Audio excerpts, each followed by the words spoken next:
नहीं होता, इंसान खुद ही तलबगार नहीं होता। तुम उसे याद करो, वो तुम्हें याद न करे, तुम उसे प्यार करो, वो तुम्हें प्यार न करे, इतना तो वो बेखबर करतार नहीं होता। तुम बुलाओ हृदय से एक बार तो सही, देखना वो कैसे साकार नहीं होता। भक्त बुलाते हैं जब अपनी खुदी को मिटाकर, फिर भगवान से इनकार नहीं होता। तुम अपनी खुदी को मिटाते नहीं तो भगवान का दीदार नहीं होता। जब अपनी खुदी को मिटाओगे, अपने अहंकार को मिटाओगे, तब खुदी को मिटाओगे तो वो खुदा प्रकट हो जाएगा। गुरु ने क्या कहा? अपने मन की करो सफाई, तब देंगे वो प्यारे प्रीतम दिखाई। मन की सफाई कैसी होगी? इसी सत्संग रूपी वॉशिंग मशीन में आओगे, गुरु के वचन को सुनोगे तो कैसे मन शुद्ध पाक पवित्र हो जाएगा।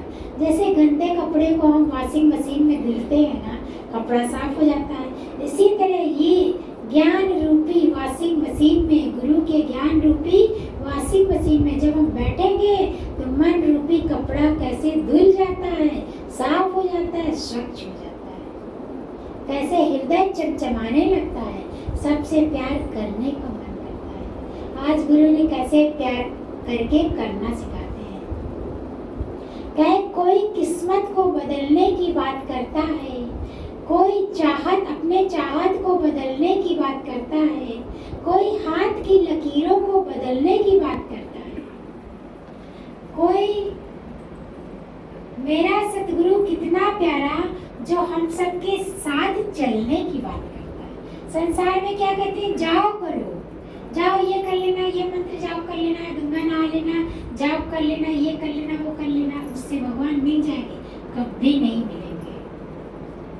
अब गुरु जी कहते आओ करें। जो गुरु जी संग में लेकर करते हैं, कोई काम करने जाते हैं, जैसे कहीं सत्संग गए, साथ संगत के यहाँ गए, कोई दुखी है, प्यास से परेशान लेकर जाते हैं, तो उनके डर के मारे कैसे हमारा जीवन बनता चला जाता है। अपने सर पर एक प्रभु परमात्मा वो सतगुरु को, अपने धनी साई को रखेंगे तो उनके डर के मारे सारा कार्य अच्छा अच्छा होगा।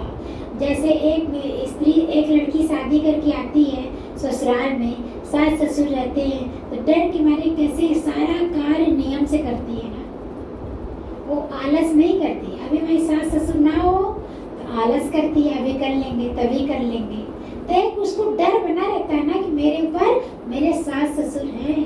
इसी तरह आध्यात्मिक राह पर वो धनी साई हमारे सर पे गुरु है, देख रहा है हजार आंखों से।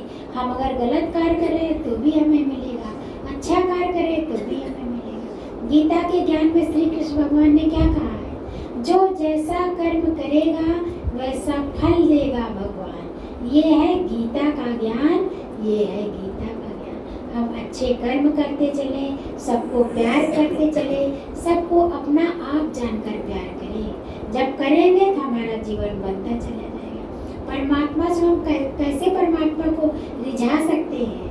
उनको सिर्फ प्रेम से रिझाया जा सकता है। कहे अजब हैरान हूँ भगवान, तुम्हें कैसे रिझाऊं मैं? कोई वस्तु नहीं ऐसी जिसे सेवा में लाऊं मैं। लगाना भोग तुमको, तुम्हारा अपमान करना होगा। जो खिलाता सारे जगत को, उसे कैसे खिलाऊं मैं? उसे क्या भोग लगाऊं मैं?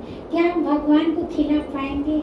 लोग जाके लड्डू का भोग लगाते हैं, पेड़ा का भोग लगाते हैं, पूरी सब्जी, पूरी हलवा का भोग लगाते हैं। उनका मुख ही नहीं, कहाँ भोग लगाओगे? उसके बजाय आप इन सबको खिला दो, इनमें परमात्मा विराजमान है। गुरु जी कहते हैं कुछ भोग लगाना तो साकार को भोग लगाओ। अभी साकार गुरु बैठे हैं, थोड़ा भी अब देखिए कितना अच्छा गुरु जी बता रहे थे। कहे शंकर भगवान की जो पिंडी रहती है उस पर एक घड़ा बना रहता है और पानी टप टप चूता रहता है। अभी आपको ऐसे सर पे पानी टप टप चूहे तो आपको अच्छा लगेगा? कितना खराब लगेगा ना। माता रानी को श्रृंगार करके पंडित कैसे बैठा लेता है और फिर उसको क्या कहते हैं, मुंह में चना खिला रहे हैं, मुंह में मिठाई लगा देते हैं और उसी में चीटी चाटा लग रहे हैं।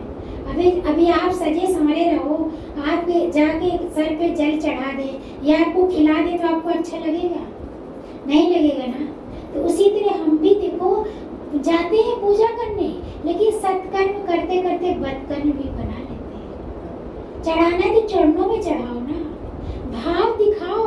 हम भगवान को कुछ नहीं चढ़ा सकते, सिर्फ दो चीज चढ़ा सकते हैं जो हम खुद क्रिएट करते हैं, एक भाव, दूसरा अहंकार। हम अहंकार करते हैं बहुत अच्छे हैं, बहुत ये हैं, ये भी अहंकार है। गरीब भी अहंकार करता रहे मैं बहुत दीन गरीब हूँ, ये भी एक अहंकार है। गुरुजी कहे ये भी मत करो, सच्ची भाव से तुम पुकारो तो सही। बस भगवान भाव के भूखे हैं, कहने मैं भाव का भूखा हूँ, भाव ही एक सार है, भाव से जो भजे उसका बेड़ा पार है। अन्न धन न मुझको चाहिए, भाव से एक फूल भी दे दो वो मुझे स्वीकार है। अगर नियत साफ है तो एक लोटा जल भी कबूल है, वरना तो 56 भोग भी फिजूल है। आज 56 भोग लगा रहे, भगवान ले खा लो, भगवान ले खा, भगवान खाएंगे? कभी नहीं खाएंगे, स्वीकार ही नहीं करेंगे। बस भाव दिखाओ, भगवान रीझ जाते। कैसे? जैसे गोपियां थी, अनपढ़ थी, गंवार थी, अल्लड़ थी, तीनों लोगों की परमात्मा श्री कृष्ण भगवान को कहती थी सर पे हाथ रख के नाचो तो मक्खन देंगे, कमर पे हाथ रख कर नाचो तो मक्खन देंगे। तीनों लोगों के परमात्मा सृष्टि के रचयिता कैसे नाचते थे? एक भाव ही तो था, भाव से कैसे नचाती थी और वो नाचते थे, उनको खुशी भी मिलती थी। तो हम भी सिर्फ भाव से ही परमात्मा को रिझा सकते हैं। बाकी हम सोचे ये चढ़ा दे वो चढ़ाए, उन्हीं का दिया उन्हीं को चढ़ा रहे हैं।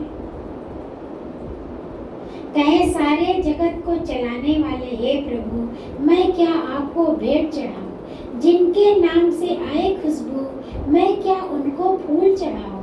वो तैरते तैरते डूब गए जिन्हें खुद पर गुमान था, वो डूबते डूबते भी तर गए जिन पर तू मेहरबान था। जिस पर प्रभु परमात्मा गुरु मेहरबान हो जाएंगे उसे फिर किसी चीज की जरूरत नहीं रहती। तो भर भर की सौगात लुटाते हैं। आपका जीवन, हमारा जीवन